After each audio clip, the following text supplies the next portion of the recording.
What is up, my loves? Welcome back to my channel. If you're new here, my name is Nathallie Hughes. I'm a psychic medium. I'm an empowerment mindset coach. I help people connect with the truth of who they are, their inherent power and worthiness, so that they can manifest their fucking wildest dreams and shit. We have fun over here. Subscribe if you haven't. I also just woke up, so my voice is a little raspy. But I have Mercury in Aries, so it's a little bit sexy, I think. Okay, focus. So today, the phrase that came to mind was stop asking God if and start asking God how. This is a really important shift, and I don't plan to talk for a long time. And I'm hearing laughing in my head because I'll say I don't plan to talk for a long time, and I will sit here for 2 hours. But seriously, it's going to be short. It's going to be quick. It's going to be to the point, but it's an incredibly powerful shift. So I'm letting you know right now, if you're listening to this, you're like, this resonates with me, just replay it back. I just have to interject as I sit here editing this 53-minute motherfucking audio. It is not short. It is not quick, but it is full of amazing shifts. And now let you get back to it. Replay the shit back. Okay? Okay. Stop asking God if and start asking God how. Let's talk about energy. Everything in your reality is a reflection of where you are in your life. It's a reflection of what you are ready for. This includes the teachers, the coaches, the bosses, the parents, the caregivers that you attract, choose, are born into, etc., etc. Are you understanding what I'm saying? I'm saying that when you're telling yourself the story that you are powerless in your life, you're going to maybe be a vibrational match to a coach that reaffirms those stories of powerlessness. I have an example to give, but I don't even remember the example. Somebody sent me a DM on Instagram a while back, and they said they had gotten this tarot reading done, and the tarot reader told them something that just completely threw them off. I don't remember what the reader told them, but I remember reading the message being like, well, that's obviously bullshit. So then they come to me and they're just like, I just don't know what to do, da-da-da-da-da. And I'm like, yeah, no. What that reader told you is bullshit. They were reflecting back to you a story about da-da-da-da-da-da-da. You don't have to internalize that. It's a little bit more difficult because I don't have the specific example. Ooh, but you know what I can do? I can give you an example from my life. So I lived in New York City for kind of like a year and a half, like 3 semesters in college. And I left New York City because I left school. And this is something that I've never said before, not the story that I'm telling you. I tell the story a little bit more in depth in one of the bonuses for the Elevate into a New Circumstance course that you absolutely need and should get into. But I've never said this particular part before. If I could go back in time, I would have just stopped going to classes. I would have just stopped going to school and I would have stayed in my dorm because I was making so much money. I would have stayed in my dorm. I would have stacked my cash and then I would have got my own fucking apartment. I didn't even think about that. I'm like, I don't know what I thought. Like, you fucking goody two shoes. Like, why did you have to withdraw from the college so quickly? Anyway, so that's the thing that I've never said before. If I could change anything, I would just stop showing up. I actually don't know how that would have played out. But anyway, what's my point? My point is that I left New York, came back to Bakersfield, which is not my hometown. I'm sorry. I just have to say that. I am from Southern California, not from Central California. I talk about where I live because I no longer have a shame surrounding it. However, when you Google my name in the autobiographies, is that what they're called? Start coming up. I better not see hometown Bakersfield, California. I'm letting you know right now. I will be pissed. Okay. Focus. So I left New York, moved back to Bakersfield.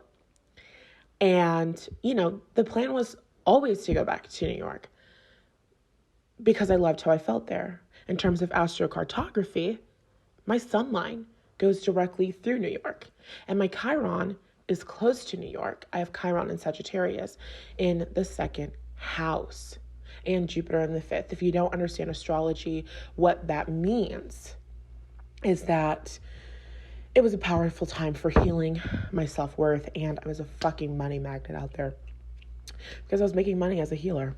Anyway, so what's my point? My point is that I left New York.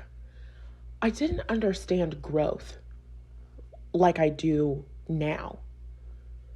I didn't understand that the journey to your desire is an emotional journey. I didn't understand that I would have to be developing new skills. It's like, I didn't think about the fact that I have no idea how to run a fucking business. I have no idea how to do taxes. I have no idea how to do da-da-da-da-da. I didn't think about that. I was just like, I will have enough money. Fuck it. Let's go. And it's fine. It's not a big deal because there are times where you just learn as you go, and that's what I did, and that's why I'm able to teach about growth really easily. So it's like, there's no big deal about it. However, when I left New York and came back to Bakersfield, it was a very big shift. Like my fucking income plummeted. But it's very interesting. It's very interesting. I have many thoughts, but I'm going to wrap this story up because this is not even our main topic of conversation. And I told y'all that I wasn't going to be on here for very long. So I get back to Bakersfield. I'm trying to figure out why the fuck I started telling that story in the first place. And now I remember. So I was in Bakersfield. Whole focus is I want to get back to New York. I only planned to be in Bakersfield until I had the money to get my own apartment. You know what I mean? So I'm trying to figure it out. I felt a huge wobble. I've been on a journey of self-love, a journey of self-trust, a journey of self-respect for the past 4 years. There are a lot of times when we're seeking out spirituality, when we're seeking out counseling, when we're seeking out readings, we want confirmation of what we already know. That's what it means when something resonates with you. That means this aligns with my inner truth. That means this rings true to me on a soul level, my inner being, the part of me connected to infinite intelligence resonates with what I'm hearing, right? So your reading should always be confirmation of something. So I didn't know this at the time. I got a reading done from somebody who was a friend up until recently. And I got a reading done from this friend. And I was just like, okay, I want messages about New York and da-da-da-da. And she's just like, I'm hearing from spirit, not right now for New York. And I'm like, what the fuck do you mean not right now? And then they also told me and I don't know if this was in the same reading or this was just over time. They're just oh yeah, I see you having kids. I see you having no more than 2 kids. And I see you having your first kid at like 27, which was like fucking ridiculous to me because I wanted to have a baby when I was 19, 20 years old. So I became aware of that desire really, really strongly. And hearing like, oh my God, like 27 years old, that's 7 years. Now here I am, like 4 or 3 years later. I think I was like 20 when I got the reading. And it's kind of like, well, time's moving really quick. But, but it just kind of was just like, like that didn't resonate with me. But because I didn't have self-trust, because I was going like, well, it's what God says. It's what the ultimate authority says. Who am I to say no? So if you've been watching me for the past several years, I've been trying to figure out what I want to do. Anytime that you're in a state of confusion, I don't know what I want to do, I don't know, you're lying. And I don't mean that you're lying being intentionally deceitful and da-da-da-da. No, you're ignoring your personal truth. You have a personal truth that you don't believe is acceptable. You have a personal truth that you feel ashamed about or guilty for or afraid of, whatever it is. But instead of acknowledging your personal truth, you're just going, I don't know. So I've been in this whole limbo of like, I don't know. Maybe I want to move to Los Angeles. Maybe I want to live in Los Angeles. Girly pop, you do not want to live in fucking Los Angeles. In terms of astrocartography, my Saturn line goes through Los Angeles. Los Angeles is one of the most boring places on the fucking planet for me. I don't hate it. Will I probably live in Beverly Hills at some point? Maybe when I'm a mother of like 3. You know what I mean? But it's just like, there's nothing about Los Angeles that lights me up and excites me and like gets me going. So I'm like, maybe I want to move to LA. Maybe I want to move to the South. Maybe I should move to Tennessee. This particular person who had done this reading for me, they moved to Tennessee. They're like, you would love Tennessee. There's so much peace here. Da da da da da da da da. I traveled to Tennessee for a workshop. I traveled around the country. I love the South. I do. I love the South. I love the energy of the South, and it absolutely is peaceful. But I was ignoring my personal truth because somebody told me, somebody who I perceive to be in a position of authority, spirit, God, the universe, communicated to me through this person who I trust that, it's not for me. And let me tell you why that's bullshit. Like, bullshit doesn't even begin to describe the way that I feel about this experience. Do you hear those sirens?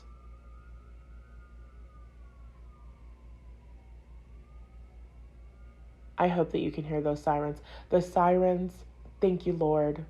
That is an accurate portrayal. Ring the alarm like Beyonce. Okay, let me speed this up. I just woke up. My brain's not moving as fast as it usually is. So, I think that is bullshit. Because my desires, like Amanda Francis says, my desires are safe guidance. If I like it, if I want it, if I want to experience it, then that means that it's been put on my heart for a reason. I don't talk myself out of the things that I want to experience. And we're not really having a conversation about human beings. I will do a quick 2.5 when it comes to relationships. I have the desire to be a wife and a mom right now. I don't have the desire to be a wife and a mom when I'm 30, which means, the night before my 30th birthday, divorce papers will be signed. I'm giving my children up for adoption because I don't plan to be a mother by then. I'm just kidding, obviously. I feel like that was obvious, but just in case it wasn't, that was a joke. But I don't plan to have my first kid when I'm 27 years old. I want to have kids when I'm young for a million different fucking reasons. Mostly because I want to have a baby right now. And that gets to be reason enough. There are many things that I want to do. There are many things that I could see myself doing later on in life.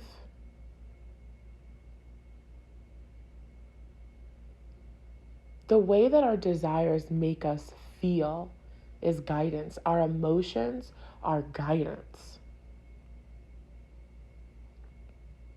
I went to this reader and I got this reading done. And this reader told me, New York is not for you. I felt so disappointed. I felt like God was telling me no. All of these stories were triggered. But I wasn't even identifying the stories that were triggered because I wasn't emotionally aware. I wasn't aware of the stories that I was telling myself, which is why you want the Elevate into a New Circumstance course not because it's a part of the course as a bonus.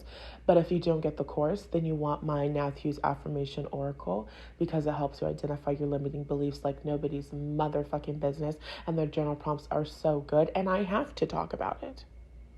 I must. So I didn't have those tools back then. I didn't know that stories of unworthiness were being triggered. I didn't know that I didn't trust myself. I didn't know that stories of me being incapable were being triggered. I didn't know. All I knew was that I felt disappointed and I felt like I can't argue with God. And that in and of itself is a story of powerlessness. There are so many things. It's like shit doesn't add up. Either I'm empowered or I'm not empowered. Either I'm co-creating this reality or I'm not co-creating this reality. Why the fuck do you, as a co-creator of your reality, as an extension of source energy, the whole reason why you have incarnated as a human being? And I haven't really focused on how do animals co-create their reality? Because obviously they do, but just, come on now. Look around at how lucky we are to be alive right now as human beings. Giraffes might co-create a reality wherein they find a really good tree to graze. I don't really know what the fuck giraffes eat. But a giraffe is not really thinking, I want a first class Emirates flight to Dubai. You know what I mean? A giraffe isn't really co-creating that reality. So it's kind of like the reason why you incarnated as a human being with the relation to the world that you have, you've come here to enjoy things. You've come here to derive pleasure and joy from life. All of that is about how things make you feel. You're inspired to want better, whether that's because you see somebody on an amazing flight that just looks like a really cool experience, or because you grew up in a contrasting experience, you grew up in poverty, you grew up without, and that powerfully inspired you to want more than enough, that powerfully inspired you to want comfort, that powerfully inspired you to want luxury. But either way, you're being inspired by how your experiences make you feel. That is your whole fucking guidance.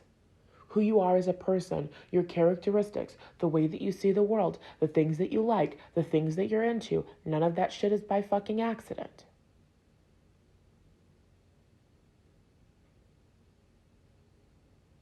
So you're being inspired to want the Versace Medusa platform heels, And the co-creative part is that, number one, God created you with your preferences and your desires and your styles on purpose. The co-creative part was God created somebody else who wanted to create shoes that were sexy platforms with an adorable little ankle strap and wanted to know what it was like to launch these shoes that are so wildly popular and successful, and to sell them through a brand like Versace or whatever. That's a co-creative process. Somebody wants to create the shoes, somebody wants to sell the shoes, somebody wants to see people walking around in their shoes, enjoying life in their shoes. Somebody else wants to wear the shoes, wants to enjoy life in the shoes, wants to know what it's like to experience purchasing the shoes. That's the co-creative process.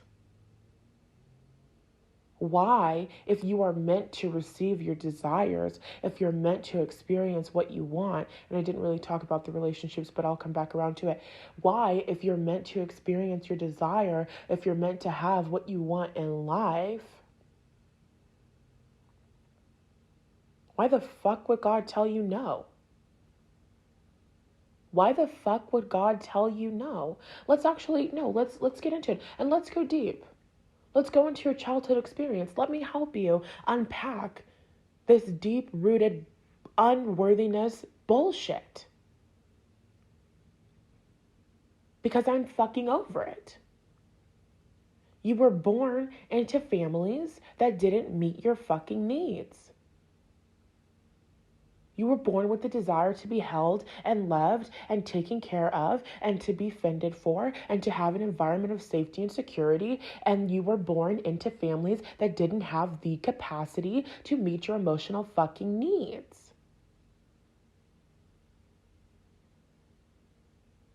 And so when you were sitting and crying as a baby and your parents, because they're emotionally immature as fuck, they're not attuned to themselves emotionally. They're not attuned to you emotionally. They don't have the capacity to meet your emotional needs, so they perceive you as a burden. Your parents who prioritize themselves over you.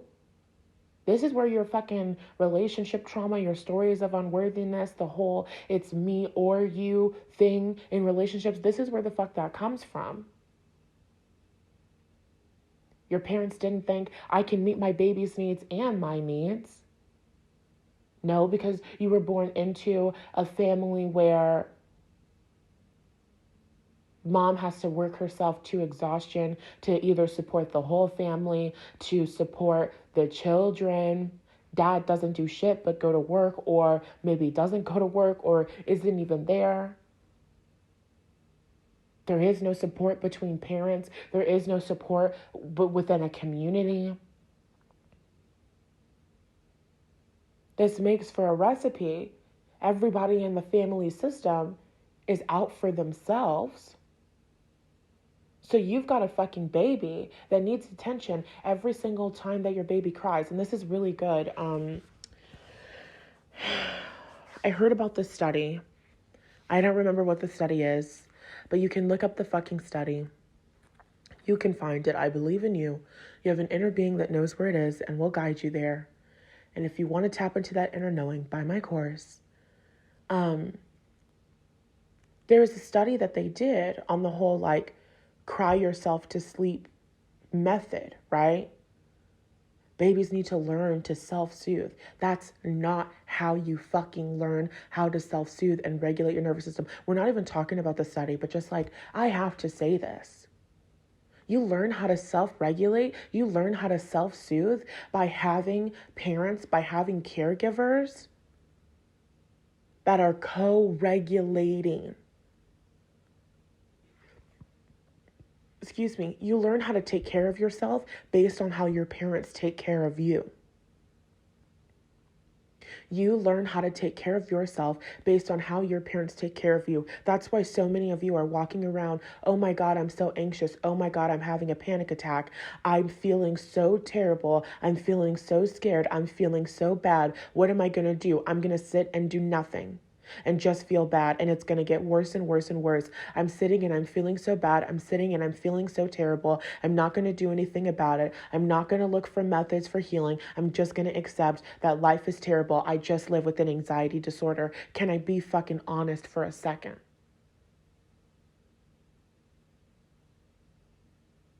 You don't know how to self-regulate your nervous system, and you're not prioritizing learning how to self-regulate your nervous system. You would rather sit and say, I'm just an anxious person. I'm just somebody who doesn't feel safe at all ever. I just live with the constant state of anxiety. My cortisol levels are just through the motherfucking roof, impacting my brain function, my body function, my immune system function.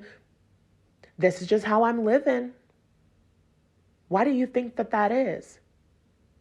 Because your parents didn't love you? Because your parents didn't take care of you? Because your parents didn't prioritize your own emotional well-being? Because they didn't prioritize their own emotional well-being? You're emotionally avoidant with yourself? You're negligent towards yourself? That's not self-love. That's not self-care. This is the type of stuff that you're working on and moving through when you join the Elevate into New Circumstance course. I'm very passionate about this. So going back to the whole study, cortisol is stress. It is a stress hormone. I'm pretty sure it's a hormone. Yes. Okay. So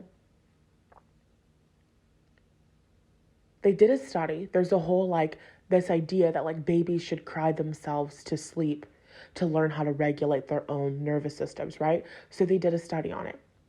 They've got a mom and a newborn baby. Newborn baby wakes up in the middle of the night, is crying. Baby's cortisol levels, baby's stress levels are high. They're scared. They need love. Where's my mom? Where's my caregiver? Right?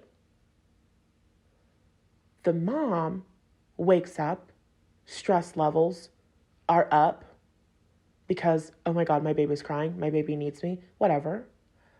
Mom gets up, takes care of baby. Baby's cortisol levels go down. Mom's cortisol levels go down. Or maybe hers don't. I don't remember that part particularly, so don't quote me on that. Mom goes back to sleep. Everything is good. Then they do the whole cry yourself to sleep thing. Baby wakes up in the middle of the night. Cortisol levels are shot up. Mom doesn't get up. The baby stops crying. But the crazy thing about it is that the baby stops crying, but their cortisol levels remain high. The baby is still stressed, even though the baby isn't showing signs of stress. The baby isn't crying anymore. The mom's cortisol levels go back to normal. That part I do remember. So what's the conclusion from our study? The baby remained stressed the fuck out, but stopped crying because what did the baby learn? The baby learned that I can continue to cry. Nobody is going to show up for me. I literally am about to start crying.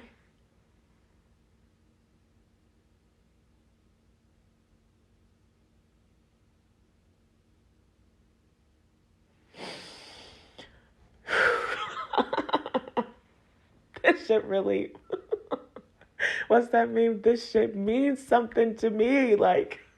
Fuck.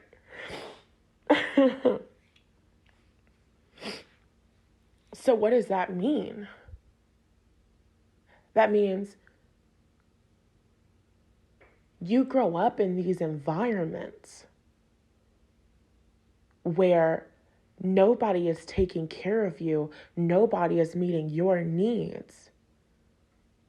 You're telling yourself the story, I'm unworthy of being loved. I'm unworthy of being nurtured. I'm unworthy of being taken care of. One potential consequence of this is the people that are all, I'm so low maintenance. I don't need anything.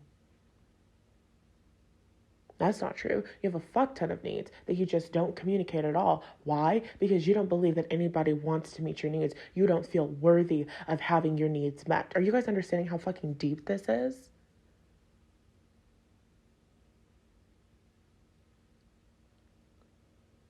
So, how the fuck does this tie into stop asking God if and start asking God how? Because when I asked that coach, when I asked that reader about New York, they reflected back the story to me that I was telling myself, that I couldn't do it, that I was incapable, that I was unworthy, that I couldn't have what I actually wanted. They reflected back all of those stories to me. I didn't have the capacity to identify any of those stories. I internalized those stories. I used that situation to reaffirm those old stories, because that's what you do. You're either reaffirming the old story or you're affirming the new story. Every second of every single day, you're either reaffirming an old fucked up story or you're affirming a new story. And the stories that you tell yourself, the thoughts that you think, become your beliefs. Your beliefs create your fucking reality.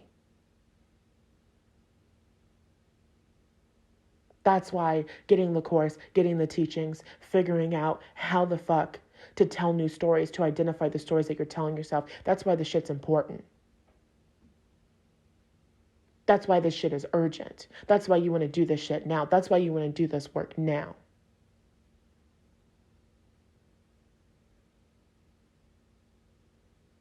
Because your reality isn't an accident. I need everybody to release this goddamn fatalist perspective.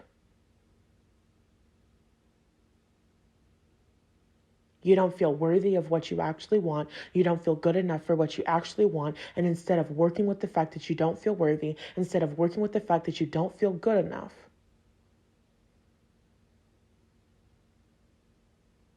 you're willing to accept God just didn't want it to happen for me. It's just not available to me.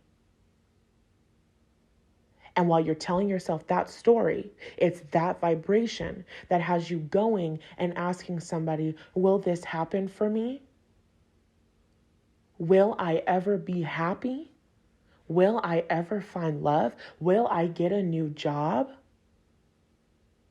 You guys, what the fuck? And I'm not saying this from a place of judgment or condemnation or to shame you. I'm saying this from this place of like, just this sheer fucking passion and like anger. Because why the fuck are we allowing ourselves to live like this? You're either the creator of your reality or you're not. But you are the creator of your reality. So the second that you learn that you're the creator of your reality and that your beliefs are creating your reality, why the fuck are you not trying to figure out how the fuck to form some new motherfucking beliefs? Why is that not your priority?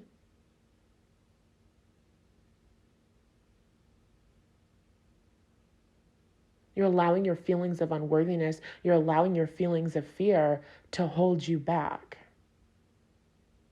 I'm afraid that I'm going to do it. I'm afraid that I'm going to do the work and I'm going to find out that I'm incapable. That's fine. That's a normal thought to have. That's a normal feeling to think. But the point is that you join the course, you get the tools. My course, the next person's course, look up shit online. It doesn't matter. The point is that you want to develop the tools to identify the stories and tell a new story. Like your life depends on it, because it does. Meaning, you're currently a vibrational match for men that emotionally neglect you. which reflects back there's a million stories that could be being reflected back in your love relationships. So this is just an example, generalized statement, which reflects back the fact that you don't feel worthy, and also reflects back the fact that you emotionally neglect yourself.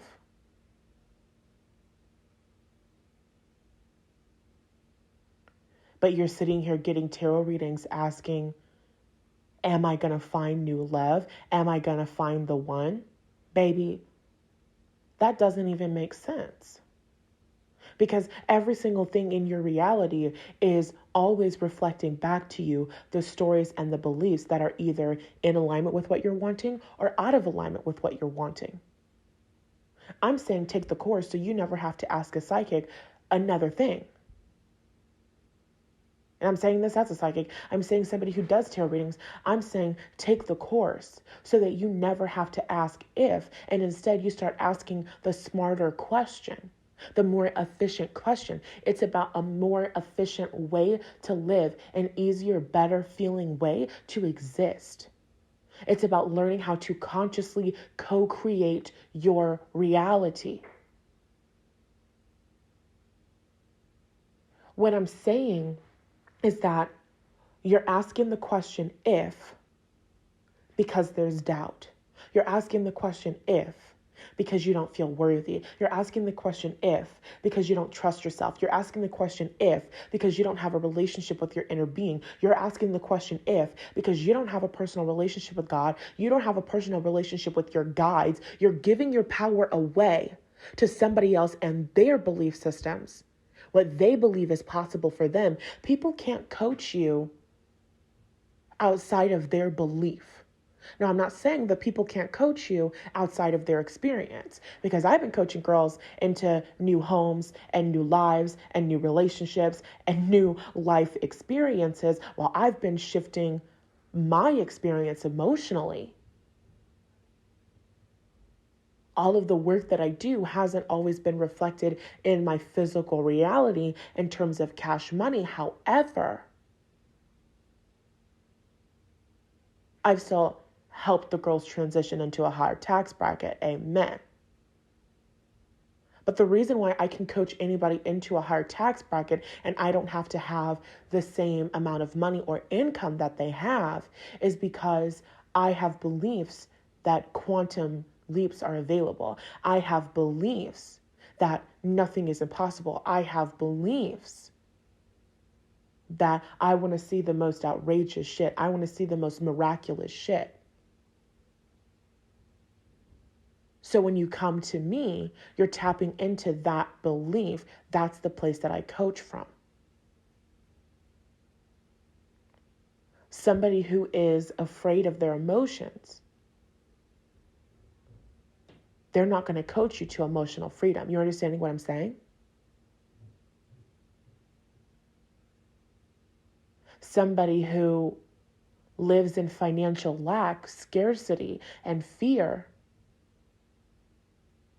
they're not going to coach you to wealth and abundance. You understanding what I'm saying?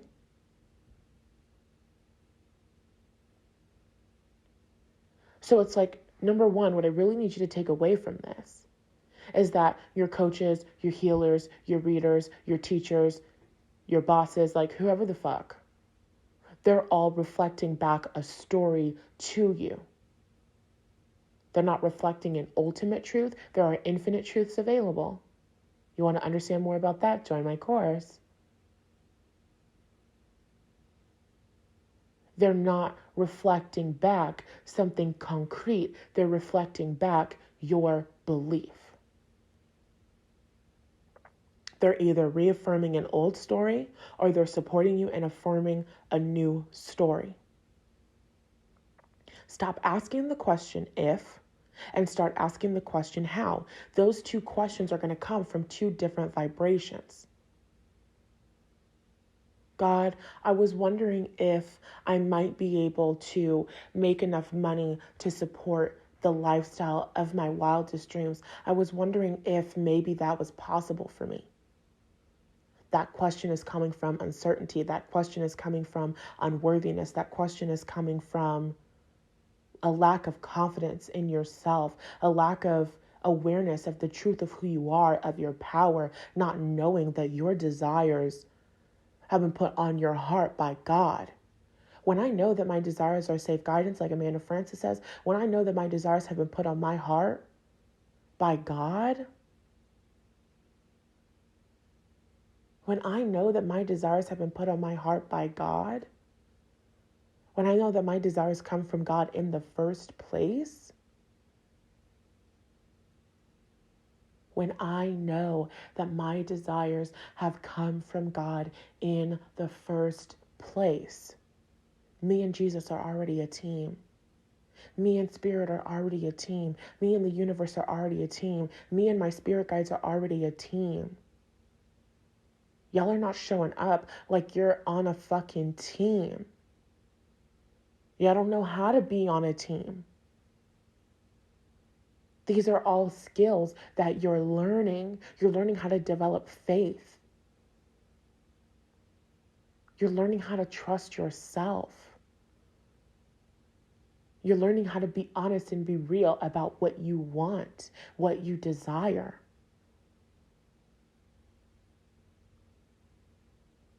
When I know that me and God are a team, and I know that my desires have been put on my heart for a reason, even when I feel scared, even when I feel doubt, I can say, God, how are we going to do this? How are we going to do this? How do I do this? I'm ready to be guided. How do I do this? I need help figuring this out. I need help seeing this in a new way. I need help approaching this from a different angle. I need help. When I ask the question, how, I open up for solutions to come into my life. When I ask the question, if, I open up for a possibility of no coming into my life. You understand what I'm saying? And the reason why you're getting the answer no more often than not when you're asking the question if is because God, the angels, the universe that's on your side is trying to point to you some story that's being brought up by you getting that no response. And I go into this much, much deeper in the Elevate into a New Circumstance course. So it's like you're asking the question, how? It's like saying, instead of saying, I'm trying, you say, I'm doing. Trying implies the possibility for failure. If it feels more comfortable to say, I'm trying instead of I'm doing, don't avoid those feelings, those stories telling you that you're going to fail, that you're not good enough. You work through that shit.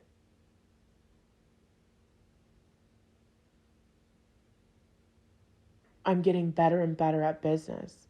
I'm receiving more and more sales. I'm receiving more and more clients. I'm receiving larger and larger sums of money. I'm receiving more and more promotions. I'm receiving more recognition. I'm receiving more reward. You say that, you get into that energy. Now you're making space. You're making space for miracles to come in. You're making space for new ways of seeing things to come in. You're making space for new ideas to come in. Are you guys understanding what I'm saying? Last thing, we're going to talk about the relationships because I said that I was and I really didn't. I can trust that being a wife and being a mom was put on my heart for a reason. I don't put my focus on one particular person for that. And it's actually so funny. I've been having this joke of like, God could come down from the heavens and tell me himself, this is your person, this is who you're going to marry. It would mean nothing to me.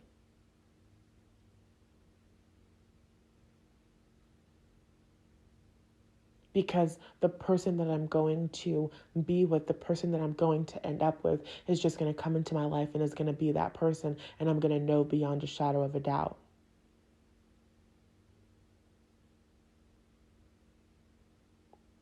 So it's like, what do I mean by this? What do I mean by this? I mean, I know that I want to have babies. I know that that lights me up. I know that that's one of my strongest desires right now, not tomorrow, but in the next several years. So I approach dating and relationships in life from the perspective of knowing where I want to go and what I'm wanting to experience. I'm very clear on what my end goal is. I know that the husband is coming regardless. I know that the dream person is coming regardless. So my desires are safe guidance, meaning I can be guided to a guy. Like, whenever I feel attraction to a guy, I act on that attraction. Whether that's texting him back or reaching out to him or whatever, I always follow that because my desires are safe guidance. But just because I'm being inspired by my desire doesn't mean that that has to be the person that I end up with, meaning I reach out to the guy because I'm attracted to him. The guy isn't attracted to me, or the guy doesn't respond to me, or something like that. And then either a story of unworthiness is triggered within me, and it's like, oh, I didn't even know that that was there. Let me clean that up. Or the guy doesn't respond to me or something like that, and it doesn't even hurt my feelings. Like, I mean, nobody likes to feel rejected or ignored or anything like that, but I just mean, like, I didn't even know how far I came until that moment. The way that I show up in love and relationships is kind of drastically different from any way that I've ever shown up in love relationships before. I didn't even know it, but I'm the woman who, like, I have desire and I have, like, passion and stuff, but I also, like, I can't really describe it because it's too much and I don't want to get into all this shit, but what I will say is, like,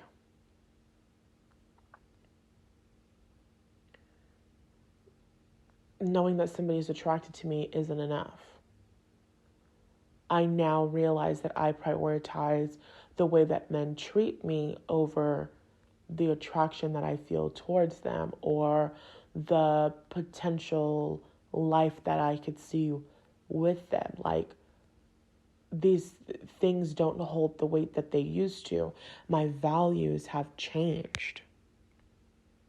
And I hope that you guys have been hearing me this whole time.